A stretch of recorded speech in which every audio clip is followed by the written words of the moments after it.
Shapes and Sounds acknowledges the traditional owners of the lands on which we're recording and connecting with you from, the Wurundjeri Woiwurrung people of the Kulin Nation, and we pay our respects to elders past and present. Hi everyone, it's Asami here. This season, as you've heard, we're talking a lot about work. And in today's episode, we're joined by Dom Thattil, who opened up this really beautiful conversation about all the various forms of work that exist. So that's not just your 9-to-5 job, but that idea of like internal work that we need to do as well. And to give you context, Dom is an emerging micro-influencer, writer, speaker, and actor. He is the out and proud gay brother of Miss Universe Australia 2020. Thattil is known for his unparalleled charisma and wit. Dom is a passionate advocate for the LGBTQIA+ community, and he's a psychology student, which makes it really relevant to be here with us at Shapes and Sounds. So this conversation that you're about to hear is like a really big convo. I would say it moves around a lot, but essentially what we talk about are things like being BIPOC and queer, working in the media industry, being an advocate, and how Dom deals with things like different family expectations, choosing the right brands to partner with, and how his sister Maria Thattil is a huge support in his life too. I think what I took away from this conversation is the importance of owning your own story and understanding that that story might be really important for someone else to hear as well. So like to share things openly and honestly while also making sure that you're really safe and well too, like taking care of yourself as you advocate and as you share your story. So I hope that you enjoyed the conversation. Welcome to the Asian Mental Health Podcast, brought to you by Shapes and Sounds.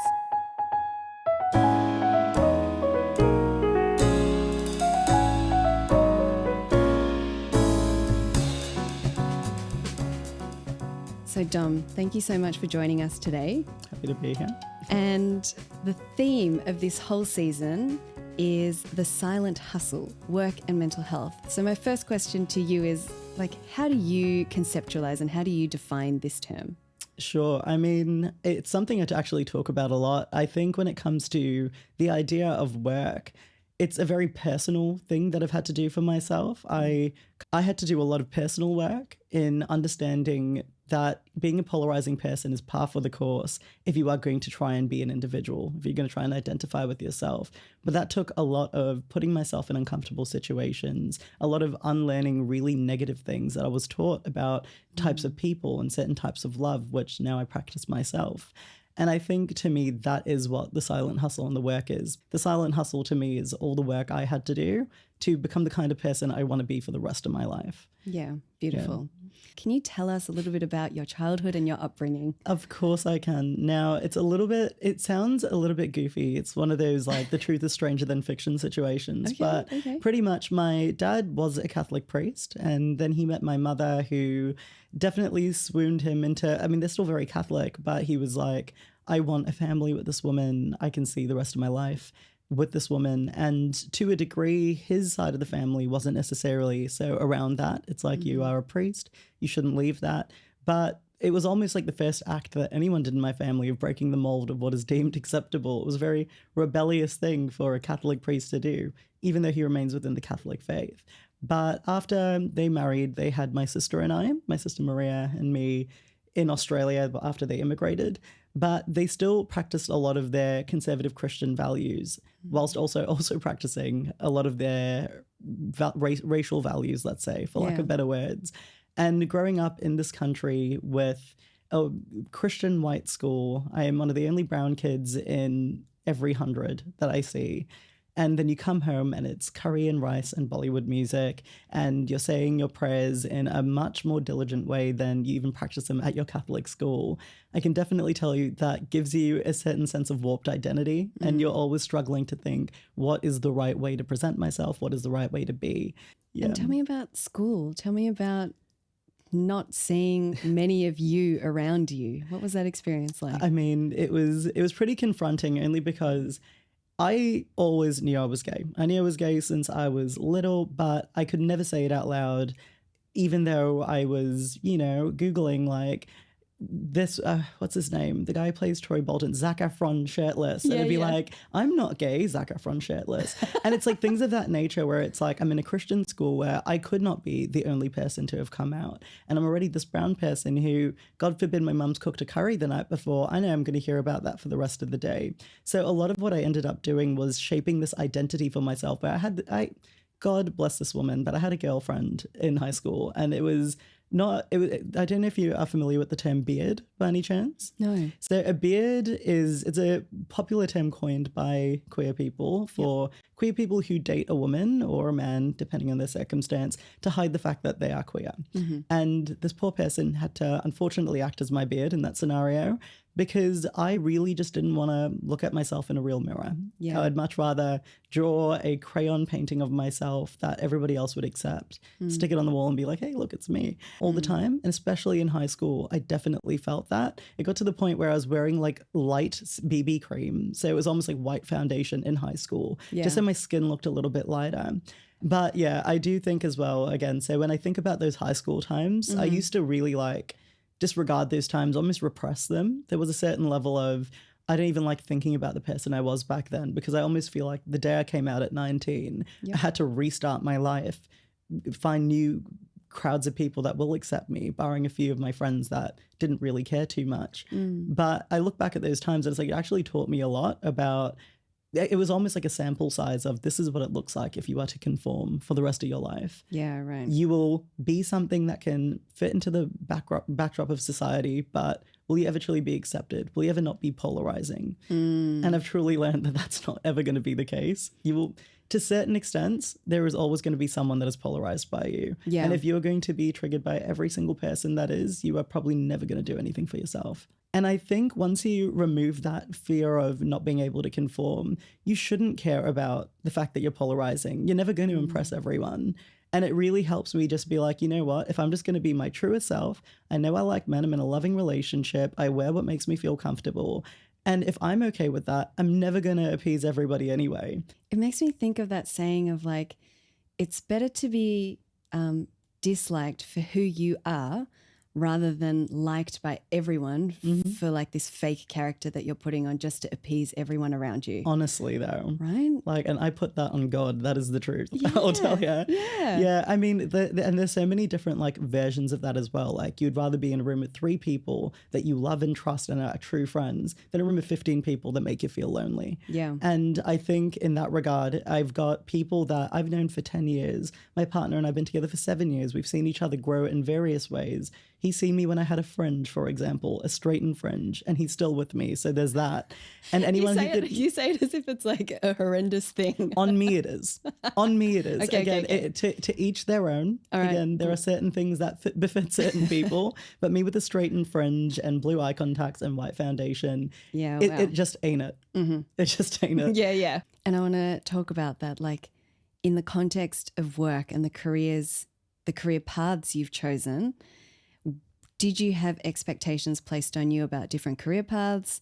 And did you then like find your journey to do what you're doing now, essentially? Now, I'm glad I'm speaking on the Asian mental health podcast because I know that stereotypes can be very easy to fall into, but I'm talking to fellow Asians about an Asian experience. So I do like this. Pretty much, I was always very good at IT. And it's just something that naturally comes to me. I'm the biggest geek in the sidelines you'll ever meet. All of my tattoos are from an anime, a video game from Japan, or a manga. It's a whole thing. I've got Berserk here. Okay, I've got Final Fantasy on my leg. But I've always lived in that tech space, the video game space, the computer space, and everyone always calls me for advice. So I was always told, you need to be the IT guy. And when I graduated VCE, I was told you need to study IT. And I was like, okay, well, I mean, I still don't even know if I'm gay or not. Or well, I did know, but I don't know if I can tell people I'm gay or not. I don't know who I am as a person, really. But I'm just going to jump into the first thing. And I actually think that there is a very necessary struggle that queer people have to go through, especially closeted queer people, because there's so much, again, of yourself that you are conforming to society for, that you're hiding from yourself. And then as soon as you graduate, to have to be like, all right, now you choose the vocation that you're going to work in for the rest of your life. for me at that point, I was like, well, the safest bet is IT. And I started the IT degree, and look, it was fun for what it was. And then they started talking about networks, and it's like, I've never been interested in networks and Cisco routers, and like, that is not for me. So I ended up stopping that. I'm like, I'll take a gap year, I'll take 2. And I think in that time, I ended up actually spending it working on myself and studying myself, studying modes of communication, relationship, behavioral, conversational. And in doing that, it really led me towards the field of psychology, because I was like, I've been through a lot. I've witnessed a lot. I've witnessed certain modes of intergenerational trauma. I've witnessed addiction. I've witnessed toxicity in relationships. And I'm usually commonly the person who's objective to that, giving advice on that. And within my own relationships, I've experienced that too. So if I've learned all these lessons, how can I, A, learn why people do tick the way they do, and B, how can I give back to the community in some way, having experienced that myself? Yeah. I want to come back to this, but let's rewind a little bit, because you said some beautiful things in there, and you spoke about intergenerational trauma. And I want to ask you about your family, and you came out to your family, and how did your parents react, and what was that journey like for you? For sure. Now, I was deathly terrified to come out to my parents. And I remember I was seeing someone online. I met them on Tinder. They lived in New South Wales. I live in Melbourne. And I really, really liked this person, but I was still very closeted. And they had driven down all the way to Melbourne for my birthday. We had a hotel room. We canoodled. I'm not going to be any more explicit than that. But I almost felt this overwhelming urge to be like, this does feel natural to me. I have girlfriends. I worked at a hip hop club for a little while, and I would try kissing girls at the club.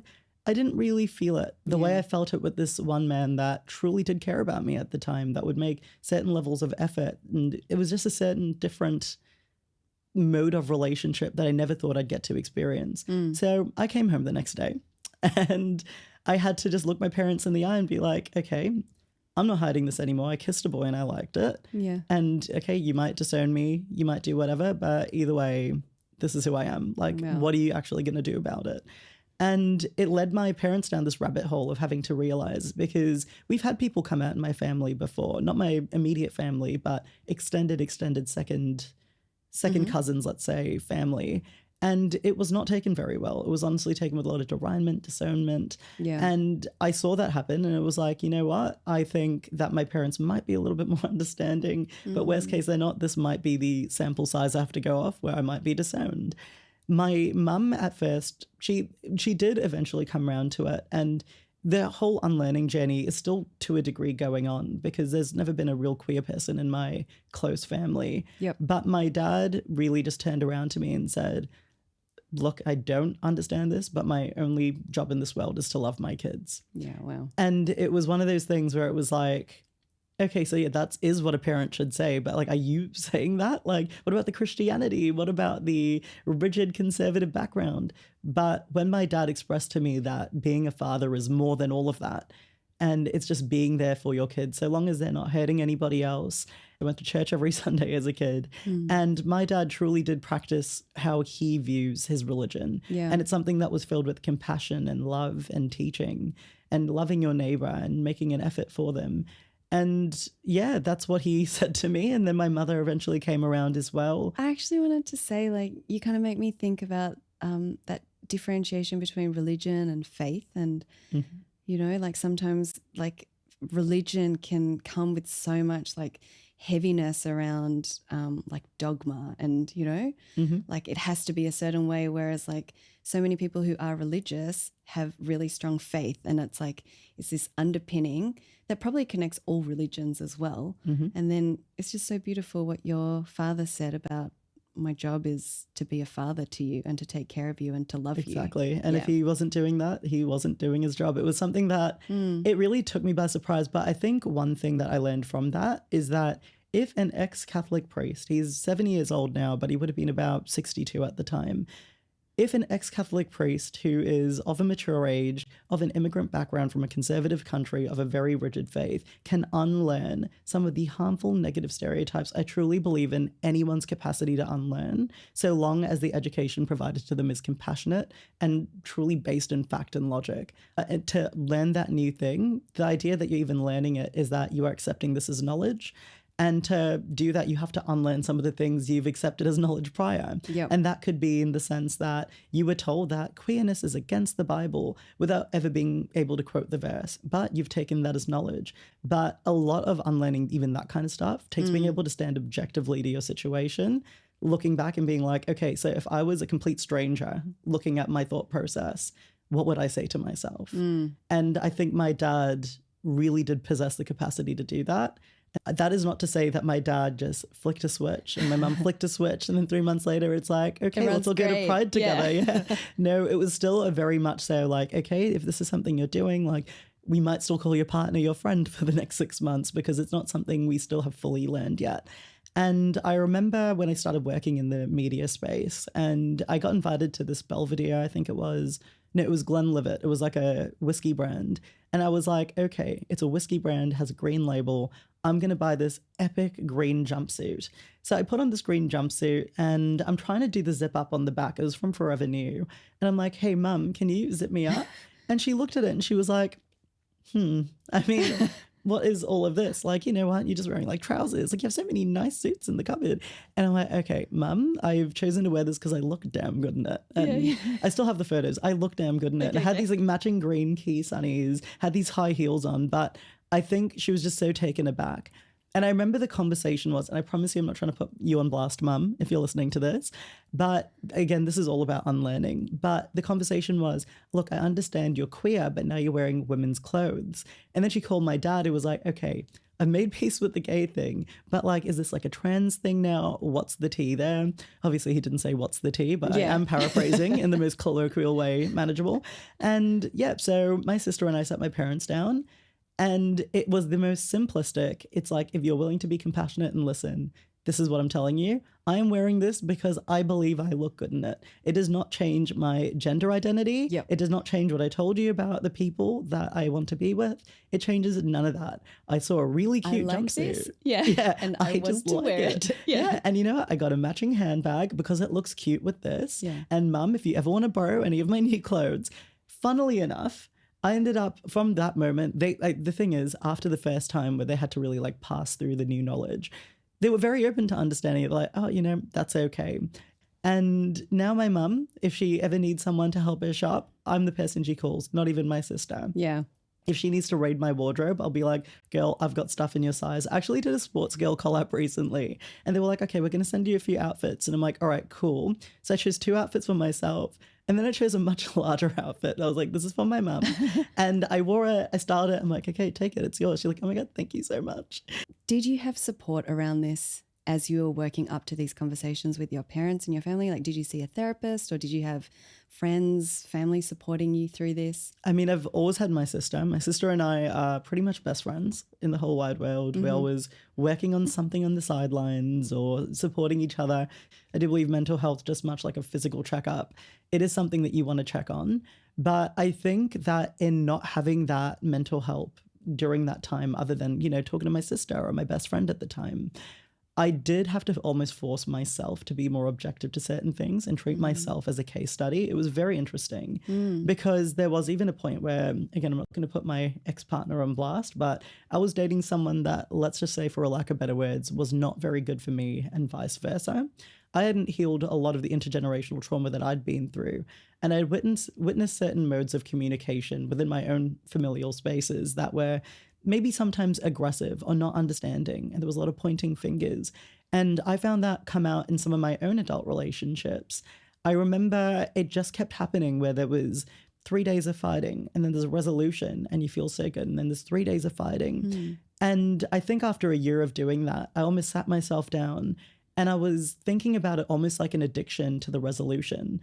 And I gave myself my own, like one day when I'm a doctor of psychology, I'm writing a paper about this, but I almost coined it as like resolution euphoria, where you're almost trapped in toxic situations, not because you're addicted to the toxicity or because you want more of that punishment, but because of those, in all of that punishment, there are those certain slices of positivity that you almost start craving that after a while. And you become addicted to those slivers of positivity that you're delivered once a week, and it's worth going through all of the turmoil, and it isn't. Yeah. And it really does take forcing yourself to be objective. And I mean, even my sister once told me, I remember, it's a very powerful statement of hers, but when you start telling yourself, not why is this happening to me, but what is the gift in this, you can make some really positive changes in your life. Yeah. And when something really detrimental happens to you, like a breakup or like losing a job, you can almost tell yourself, what is the gift in this? Where can I take this from here? Did this happen for a reason on an energetic level? And I think that's what really taught me to be objective in a time where I wasn't really seeking mental help. And I do think it was bred from some of the things I saw with, like, you know, family members, and you hear about these arguments and these screaming matches, and you see it from such a young age that even at that young age, you think like, that's illogical. What are you actually arguing about? Yeah. And as a kid, you're like, why can't you just stop fighting? Like, this is stupid. And when you're an adult, you almost parrot those arguments, and you're like, well, I mean, this was something I was taught was normal. But to be able to stand back and like, okay, if I was a stranger watching the way I'm behaving, that is emotional intelligence to me. And I do think everybody has the capacity to do it if they're willing to accept that it's a thing they need to do.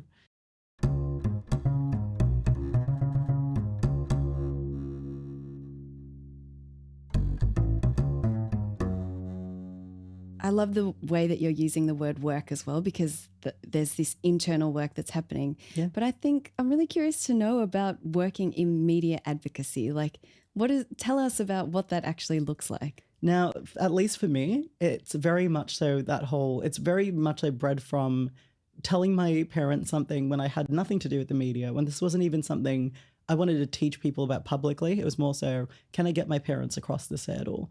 But that also taught me a lot about if you can educate people with compassion, with fact, with logic, with almost a bipartisan understanding of gender politics, things of that nature, you can speak to other people's experiences and say, well, someone who is not harming you is living their life consensually and happily, doing what they want in their own spaces.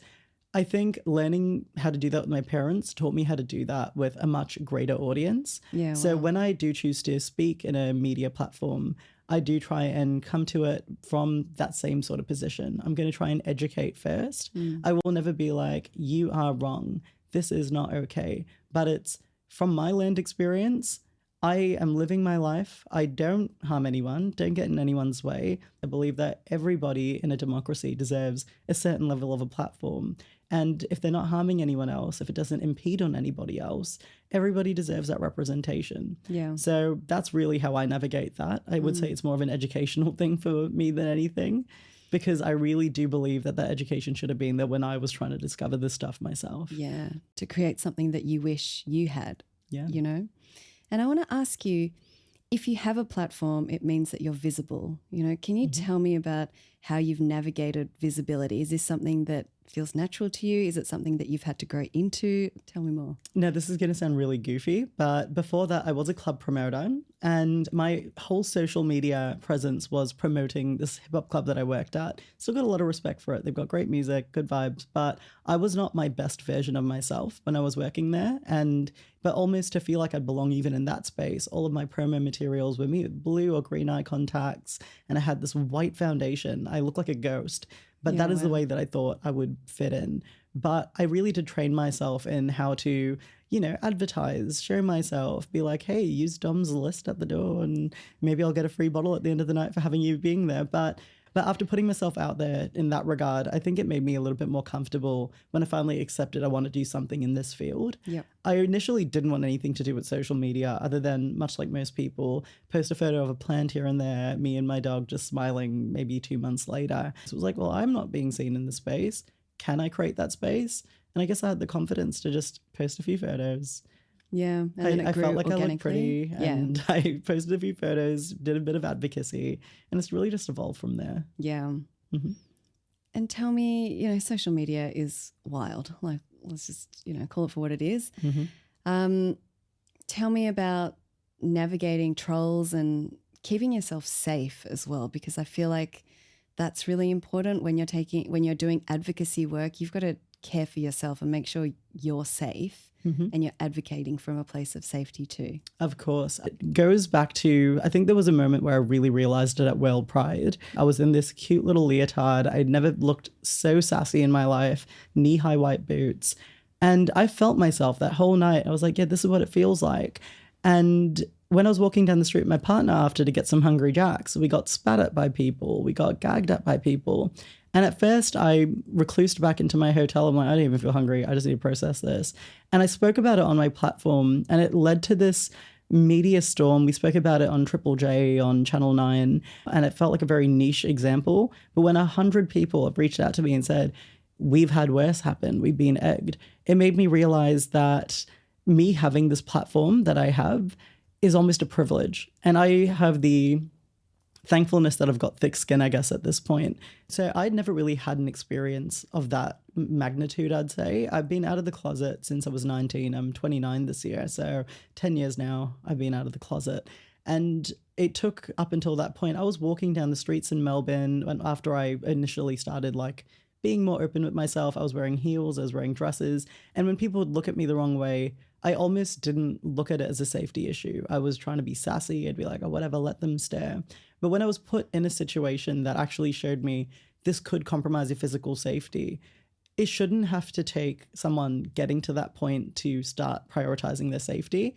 I do think there is a certain level of, if you can read the room a little bit, or if there is a certain level of rigidity, if you are not going to be in a safe place, remind yourself that as an adult, you do have complete agency over yourself. And there is a certain level of work, if you will, to be done to claim that agency. If you need to get a job and move out, even if you're going to have to do a few tough yards to put yourself in a safe space, as an adult, you can gain that agency for yourself. Surround yourself with people who are aligned with you. It will take work, but it is so worth the reward. Yeah. Absolutely worth the reward. And I wish I knew that sooner. Again, even when you're trying to own your sense of self-identity, do it in groups, walk in spaces. At the end of the day, I want to believe that, we live in a very inclusive world, but unfortunately, so much of the politics that we even see here gets parroted from a very conservative and an almost horribly biased government that's going on in the US. Yeah. I do think that even though there has been a lot of progress, I do think that even with all the progress, it is not 100% safe to be in situations where even that one unhinged person might have something to say or do, for sure. I don't know if I'll be able to phrase this correctly, but, all this stuff that's happening in the States and, as you say, filtering here, especially as we move towards our election, do you think that the experience is different now for young queer people, even thinking about coming out? Like, as you said, when you were 19, things felt very different. Like, do you think the world is a more challenging place to be? I would definitely say so, but almost in the sense that it's politics in general, a bit of a roller coaster, in my opinion. I do think that the pendulum does swing to, let's say, really far right, and then the people are like, this is way too much for me. So they swing the pendulum all the way to very left-leaning politics, and they're like, this is too much for me, which is kind of what's just happened in the US, where I think in the spirit of, and I do believe this about representation as well, sometimes representation can get to the point of being pandering because of that pendulum swing. I think the pendulum did lean a little bit to the left.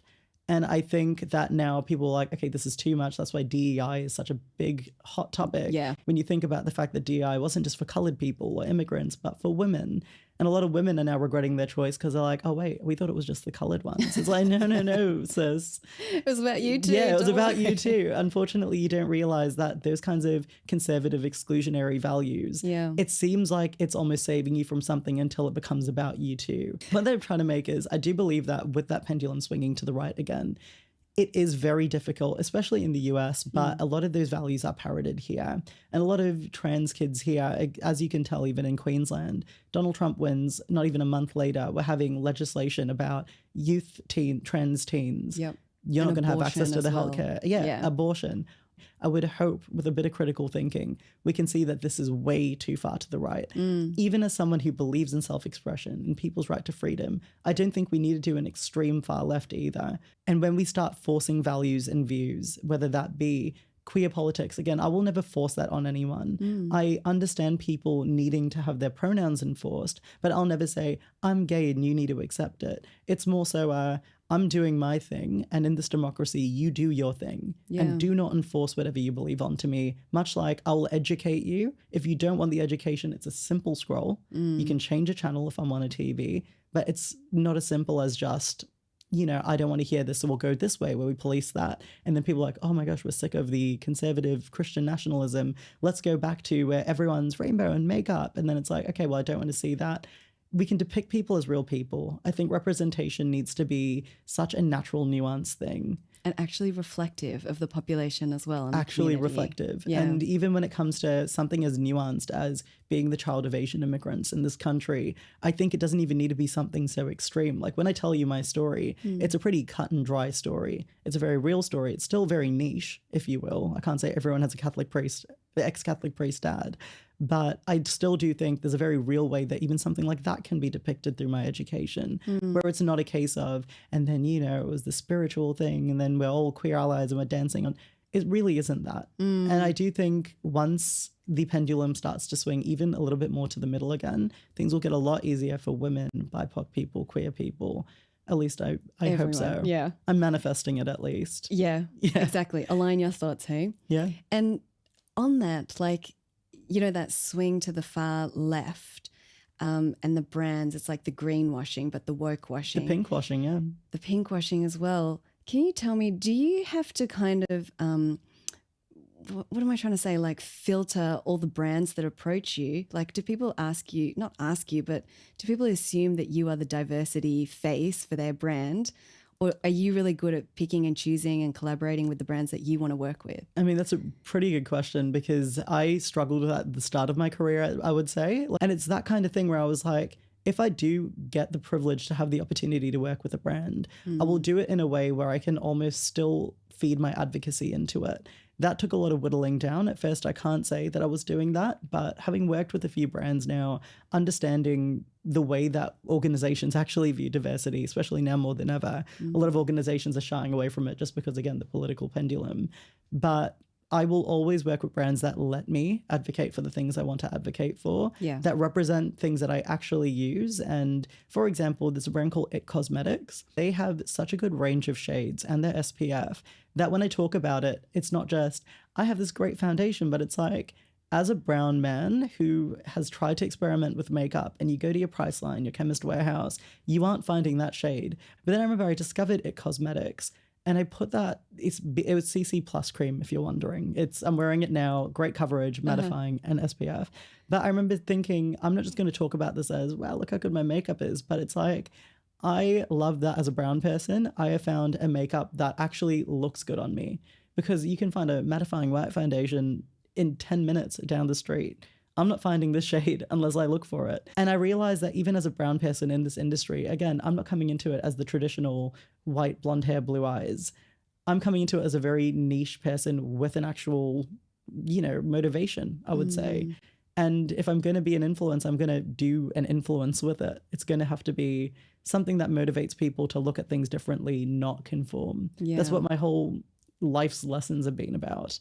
But I've had experiences with companies that I've worked with that I won't name and shame, today at least. And they pretty much made a reel with me as a queer influencer. And I did it. And they posted it to their TikTok and their Instagram. And it got over 100,000 views on both platforms. And all of the comments were very hateful. Now, I had to chase up with my agency and I was like, please, can you curate these comments? Can you at least hide the comments? Because this is not the vibe. And they're like, sorry, we're trying to get around to it. There's just too many. I'm like, you can hide the comments. They're like, oh, sorry, we'll get around to it. And inevitably a week later, I had to sit through all of that hatred until they were like, hey, okay, here's the deal. We've done it. Sports Girl were interesting because they did a collab with me. It was that same one that I like gifted my mum some clothes. And I posted the video, Sports Girl reshared it. And there was some hate on it. Within the hour, they were like, hey, we have deactivated the comments because you don't need to see that hate. If you saw any of it, we've got actually like platforms that you can speak to people. Wow. And I was like, I sent it to my agency and I'm like, look, I know that I'm a bit of a niche queer influencer in that regard where I'm trying to do things a bit differently. This is how we deal with queer talent. and sports girl. That's beautiful. why I like talking about them. I think that beyond the fact that they've got cute clothes, they also champion everyone who wears them. And I think it's a good lesson for a lot of brands out there that, again, there is a lot of pink washing, there's a lot of brown washing out there, but to actually protect the talent that you choose to work with, because you don't work with people because they're a show pony. Yeah. You work with them because they're aligned to your brand in some way. Yeah. You know? And it is possible. Yeah. Like turning off comments takes no more than 20 seconds. That brand. I hope you're listening. So tell me, psychology. I'm so curious.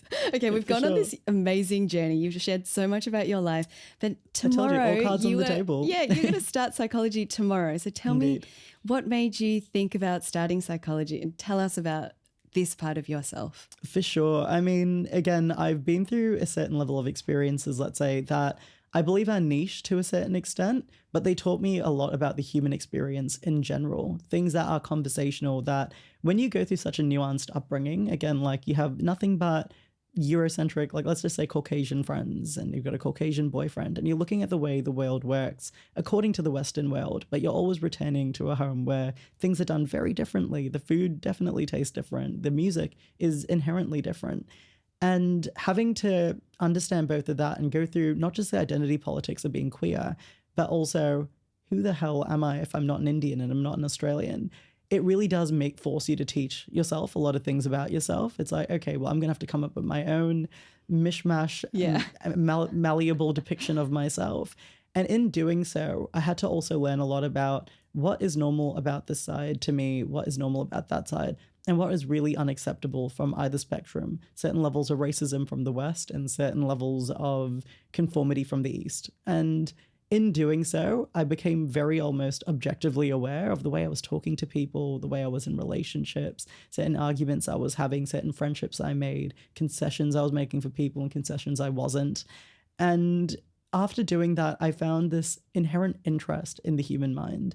I know my sister has the same thing for very different reasons, but for me, it's really, I would love to know why people tick the way they do. Not in a sense of I want to like open someone up. It's more of I do think that there is a certain level of, if I can understand that better, I can help people with things that I didn't get to understand when I was young. And I do like to educate and teach from my experience, but I can't say that I am the certified body to speak on these topics. That's why I'm starting psychology. So hopefully one day I can say, I've got the paperwork to prove it, bitch. You know, like I know what I'm talking about. And I do believe I do have a good foundation going into it. And I'm so excited to start it, I'll tell you. You're going to be amazing. And, you know, to share what we hear from the community, what people really want is representation amongst psychologists that are available to them, you know? That's so another thing, though. I do commonly say that after the next 4 years, if Donald Trump is not impeached prior, we are going to need a BIPOC queer psychologist or two after the fact. Or two, yeah. Or like 2 or 2 million, or 3. Yeah.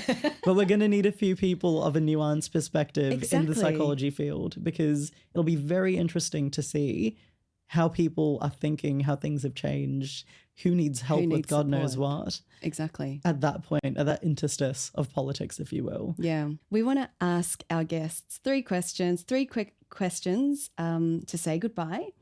And we always personalize the 3rd question, right? So this one is just for you. Oh, yeah. Okay. So the first question is about colleagues. Sounds spicy. Yeah.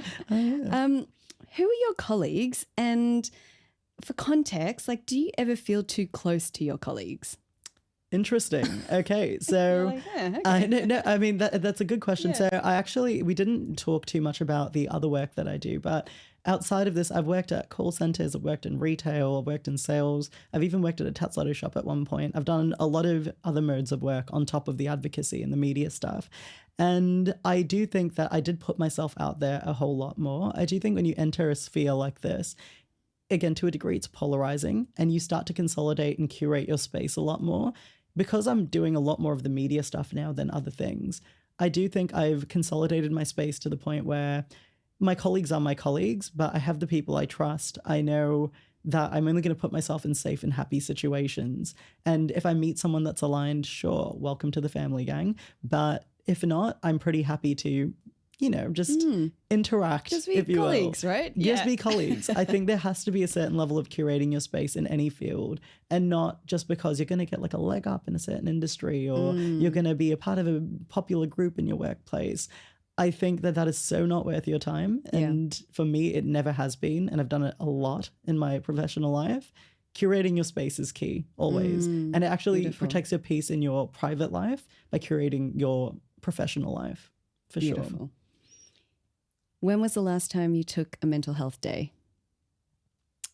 I think it was actually yesterday, to be honest. Okay, Funnily good. enough, so I knew that not only was I filming something today, but I'm starting a psychology degree and I had Fashion Week coming up. I'm still undecided because that might just be a mental health night after a few lectures.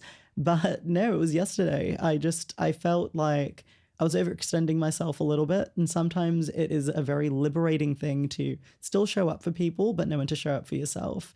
And again, I'm playing an 100-hour Japanese video game right now. I need some time to myself to do the things that I'm actually interested in. It's a beautiful love story and I want to see it to its end. I'm so glad that you had that yesterday. That's beautiful. Literally yesterday. And if I want to have another one on Sunday after another big week of lectures and tutorials and other kinds of work, I will take it. Right? I will take it so long as I've got the time to afford it. Yep. What is the best perk of being an influencer? The best perk? Yeah, I feel like we hear a lot of like the bad stuff, but do you get like really interesting things sent to you? I do get very interesting things sent to me. Mine was going to be a lot more profound, but I will say, like, if we're going to be materialistic about it, I've got to say I received some good stuff. Yesterday, Sports Girl Beauty, they've just launched a whole new range. And they sent me a sample product of all of their new range. So I was like to my boyfriend, okay, I've got 4 lip balms.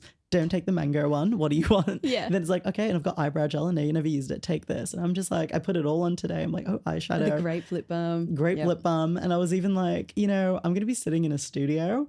I'm going to put on winged eyeliner that I was gifted. I'm going to put an eyeshadow just because I have it. So there is a certain level of perk to that as well. Good. Again, I do think there is like a certain level of brand alignment as well. I won't really talk about a brand. If they can gift me something and I'll enjoy and live within that gift. But I'm very vocal about like whether or not I'm going to post something. And if it's a brand that I do align with, I will post with them. Dom, thank you so much for this chat. Thank you for sharing your world and your views with us. Happy to be here. Where can people find you online? Instagram at Thattil. I'm currently a bit inactive on TikTok, but I do need to start using it. So at Thattil, TikTok also. Amazing. And we'll link everything in our socials as well. But to everyone listening, thank you so much for joining. You can find us on Instagram and LinkedIn at Just Shapes and Sounds. Like and subscribe to us on your favorite podcast app. You can download this episode for offline listening. Leave us a review on Spotify. That really helps with engagement and helping new people find the podcast too. And most importantly, we would love if you could share this episode with your friends, because I would say like that word of mouth really helps to destigmatize mental health within Asian communities. And I feel like this chat was incredible. So share it with your friends, share it broadly. So that brings us to the end of the episode, and I'm going to sign off. I'm going to look directly into your eyes as I say this. But stay safe, stay silly, and see you soon. I'll put that on my agenda. Sounds good. This is a production from Shapes and Sounds. It's hosted by Asami Koike, Marcus Lai, and Oscar Abe, and produced by Yo Chung. We're proudly supported by the Victorian Department of Health's Diverse Communities program. All thoughts and ideas you hear are independently ours and our guests.